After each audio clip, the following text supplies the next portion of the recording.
नमस्कार दोस्तों, मेरा नाम है प्रदीप चौहान। बात समझनी है तो पूरी सुननी होगी। सिस्टम को खत्म, टाटा बाय बाय करना है। साहब ने कहा खत्म tata bye bye bye. Bye. खत्म टाटा बाय बाय। जी हाँ, जब भी राहुल गांधी के पिछले दिनों में मीम बनते हैं तो उनके मीम में ये इस्तेमाल होता है। और राहुल गांधी जब मंच से उसी डायलॉग का फिर से इस्तेमाल कर रहे थे तो मैं बड़ा उत्सुक था आज सुबह ये देखने के लिए कि मुझे मालूम है गोदी मीडिया से तो उम्मीद करना बेकार है, लेकिन मैं उम्मीद कर रहा था कि देश के अखबारों में राहुल गांधी के कल के कार्यक्रम को कितनी जगह दी गई, खास करके इसलिए कि कल शाम को राहुल गांधी देश के युवाओं से बात कर रहे थे, छात्रों से बात कर रहे थे और दिन में प्रधानमंत्री भी आईआईटी दिल्ली में देश के युवा छात्रों से बात कर रहे थे। मैं देखना चाहता था कि गोदी मीडिया या टेलीविज़न मीडिया से जो नाउम्मीदगी होती है हमेशा, क्या अखबार अपने ट्रू जर्नलिज्म, सही पत्रकारिता का दिखाती है असर कि नहीं दिखाती, बची है या ना बची है। लेकिन थोड़ी सी मायूसी मुझे ये हुई कि बहुत कम अखबारों ने इस चीज़ को समझा। सिर्फ एक इंडियन एक्सप्रेस अखबार मुझे ऐसा नज़र आया जिसने मोदी जी और राहुल गांधी जी को साथ साथ बराबर की जगह दी, दोनों को बराबर स्पेस दिया गया।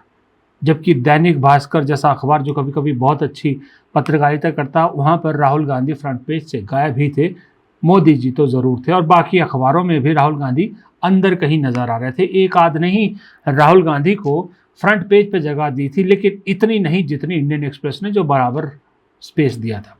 इंडियन एक्सप्रेस यूं भी हाल के दिनों में पीछे उनकी पत्रकारिता पे भी सवाल उठने लगे थे, लेकिन पिछले 6-8 महीने से मैं देख रहा हूं कि इंडियन एक्सप्रेस अपने पुराने तेवर में लौटता नज़र आ रहा है। जिस तरह से खास करके वो खुलासे कर रहे हैं बीजेपी के मंत्रियों, मुख्यमंत्रियों को लेकर, तो उन्होंने जगह दी।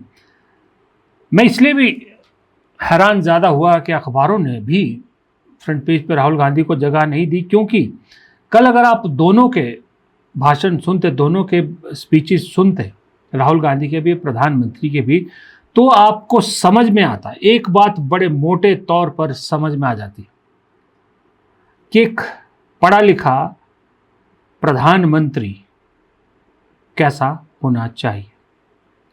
भले ही आप मोदी जी की डिग्रियों को लेकर सवाल नहीं पूछ सकते, लेकिन आईआईटी जो देश का प्रीमियर इंस्टीट्यूट है, वहाँ पर भी आप अगर टेलीप्रॉम्प्टर इस्तेमाल करते हुए युवाओं से बात करते हैं और कोई ऐसा एक ठोस विजन उनके सामने नहीं रखते जो देश के प्रधानमंत्री से उम्मीद की जाती है, तो आप मायूस ही होंगे और क्या होंगे। दूसरी तरफ लीडर ऑफ अपोजिशन एक ओपन मंच पर बिना टेलीप्रॉम्प्टर के हजारों युवाओं से बात करता है, उनके दिल की बात सुनता है, अपने दिल की बात कहता है और अपना एक जो उनका रिसर्च है, जो विजन है, वो सामने रखता है कि किस तरह से देश की दौलत किसी और को दी जा रही है, डाटा और मेहनत स्टूडेंट्स की किस तरह से ख़राब हो रही है। तो मेरे हिसाब से अगर आप देश के प्रधानमंत्री पद की गरिमा का लिहाज रखते हुए उन्हें फ्रंट पेज पे जगह दे रहे हैं, तो जो लीडर ऑफ अपोजिशन है वो भी कोई छोटा मोटा नेता नहीं है, पीएम इन वेटिंग कहा जाता है। और वो जब इतनी दमदार बात रख रहा है तो उसे भी उतना ही स्पेस मिलना भी चाहिए, खास करके जब राहुल गांधी देश के युवाओं से ये कह रहा हो कि आप इस दुनिया के सबसे बेहतरीन, सबसे बेस्ट युवा हो, जबकि सरकारी तंत्र के लोग इन्हीं युवाओं को देशद्रोही कहते हैं। You are India's spirit. You are India's future. You are the most beautiful youngsters in the world. You cannot allow yourself to hate. You cannot allow yourself to be violent. You are loving youth. मोहब्बत की दुकान खोलनी है आपको, प्यार के साथ लड़ना है। Thank you. यह आखिरी लाइन राहुल गांधी की ध्यान देने वाली है कि आप नफरत हावी नहीं होने दे सकते अपने ऊपर, क्योंकि जो पढ़ना लिखने से कोसों दूर है, ऐसे युवाओं का क्या हाल होता है वो आजकल आप कांवड़ यात्राओं में देख सकते हैं।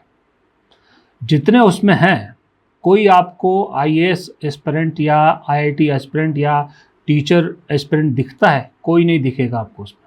उसमें सिर्फ और सिर्फ आपको ज़्यादातर वैसे दिख रहे हैं जो पढ़ने लिखने से कोसों दूर है, अंधभक्त हैं और हुड़दंगी तरह का नेचर रखते हैं। ये फ़र्क देश को कल दिखा, और ये देश को जो फ़र्क है ये अखबारों को देश के दूसरे हिस्सों को भी दिखाना चाहिए, मीडिया को दिखाना चाहिए, इनफैक्ट पूरी मीडिया को। लेकिन एक टेलीविज़न मीडिया को हम भूल ही जाते हैं, वो उसका होना ना होना कोई फ़र्क नहीं पड़ता। हालांकि कल एक राष्ट्रीय चैनल ने राहुल गांधी के उस कार्यक्रम का लाइव प्रसारण किया था। बीच बीच में किया, थोड़ा बहुत किया, पूरा नहीं किया, लेकिन किया था। मजबूर तो हो रहे हैं राहुल गांधी को स्पेस देने के लिए, लेकिन अभी भी बहुत काम बाकी है। दूसरी तरफ जो राहुल गांधी का कार्यक्रम था उसी का विश्लेषण आज मैं कर रहा हूँ। उसको लेके देख रहा था मैं संजय निरुपम, जो एक ज़माने में कांग्रेसी हुआ करते थे, और कई नेता, खास करके कांग्रेस से गए हुए बीजेपी में जो अभी गए हैं ताज़ा, वो प्रयागराज के कार्यक्रम को फ्लॉप साबित करने की कोशिश कर रहे थे। कह रहे थे कि भीड़ नहीं जुटी, ये हो गया, वो हो गया। लेकिन ये सबको मालूम है किस तरह से उस कार्यक्रम को रोकने की कोशिश की गई, किस तरह से बच्चों का निबंध लेखन रख दिया गया। कुछ लोग तो ये कह रहे हैं कि उस स्थल के आसपास पानी भर गया था, नालियाँ जो है वो कीचड़ कर दिया गया था, बहुत कुछ कहा जा रहा। लेकिन उसके बावजूद उस कार्यक्रम में जो बच्चे आए, उन बच्चों का दर्द समझना हर किसी के बूते की बात नहीं थी। वो जो बच्चे आए थे, मैं नहीं जानता कितने आए थे, दावे अलग अलग हैं। मैं ये कहता हूँ अगर 2 बच्चे भी आए थे और जो उन्होंने अपना दर्द बयां किया ना, वो दर्द समझना हर किसी के बूते की बात नहीं है, लेकिन उस दर्द को सुनना हम सब की जिम्मेदारी है। मतलब ये होता है ना सर, कभी कभी एग्जैक्टली मैं बता रहा हूँ, उस 10 बाई 10 के कमरे में कभी आप बैठ के सोचिए कि अगर हमारा पेपर लीक हो गया, हम किससे बात करें, अपनी किसको अपना मुंह दिखाएं कि यार अब मेरा इस बार नहीं हुआ, पेपर लीक हो गया, मैं किससे जाके कहूँ। और सालों आपने मेहनत की, घंटों आपने मेहनत की, और 1 सेकंड में पूरा खत्म हो जाता है। सर एग्जैक्टली यही चीजें होती हैं।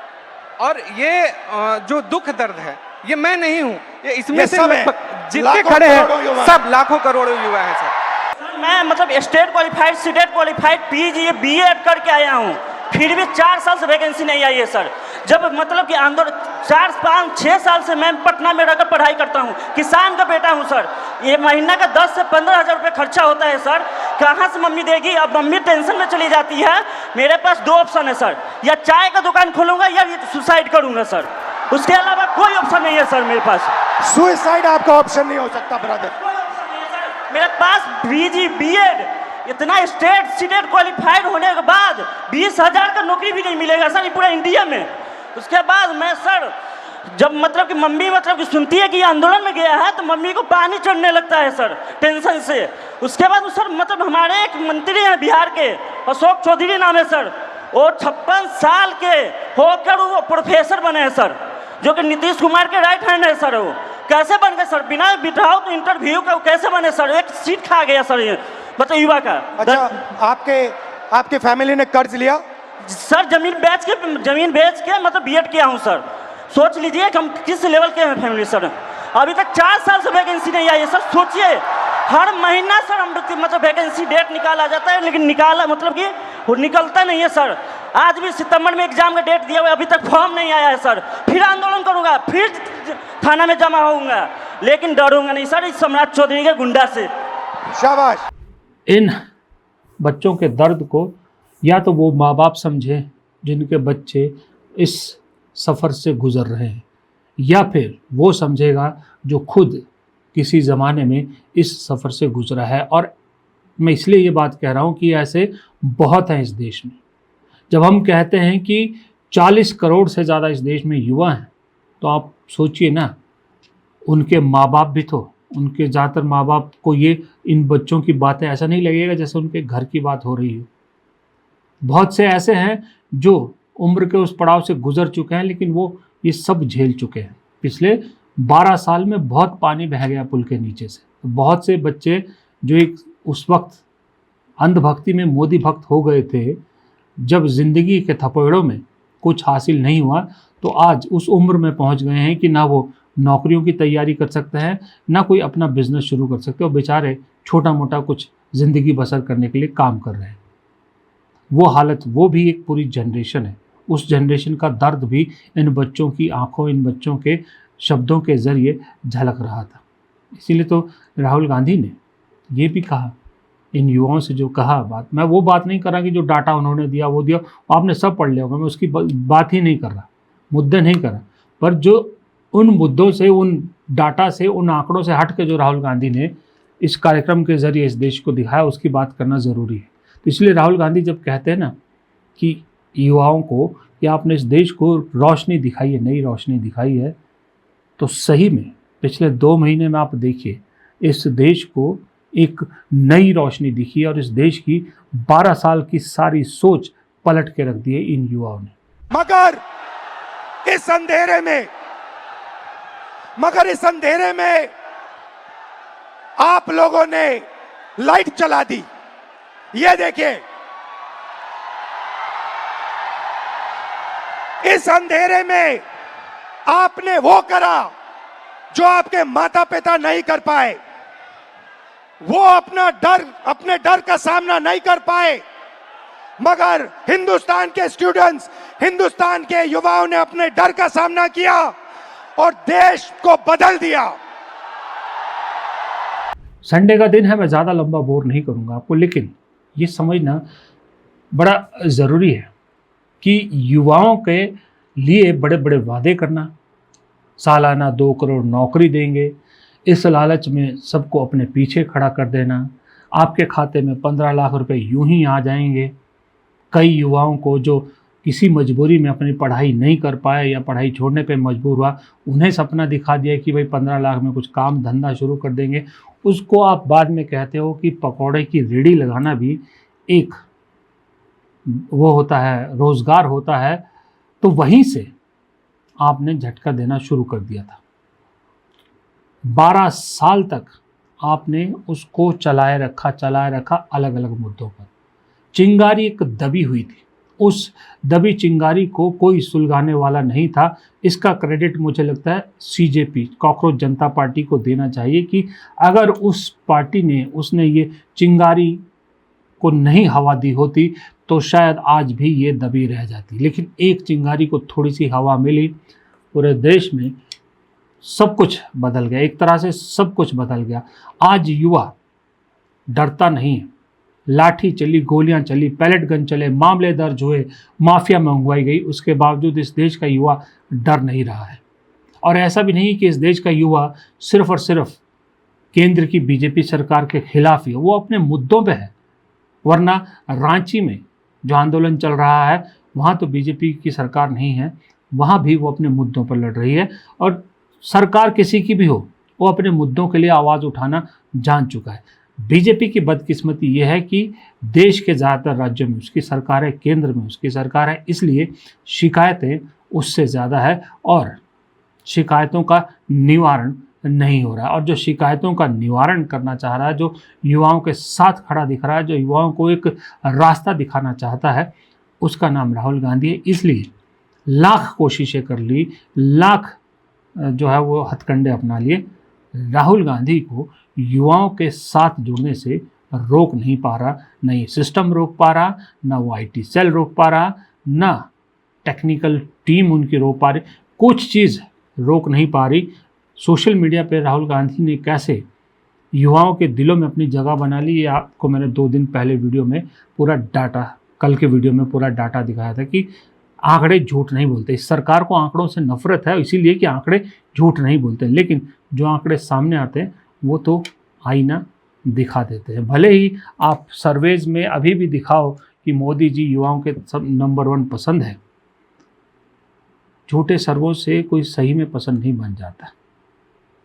फ़र्क साफ दिख जाता है। हमें किसी को बोलने की ज़रूरत नहीं है। अगर कोई पहली बार कोई युवा या जेनजी के माँ बाप मेरा वीडियो देख रहे हैं, मैं आपको सिर्फ इतना कहूँगा कि कल दिन के दोनों फंक्शन आप देखिए।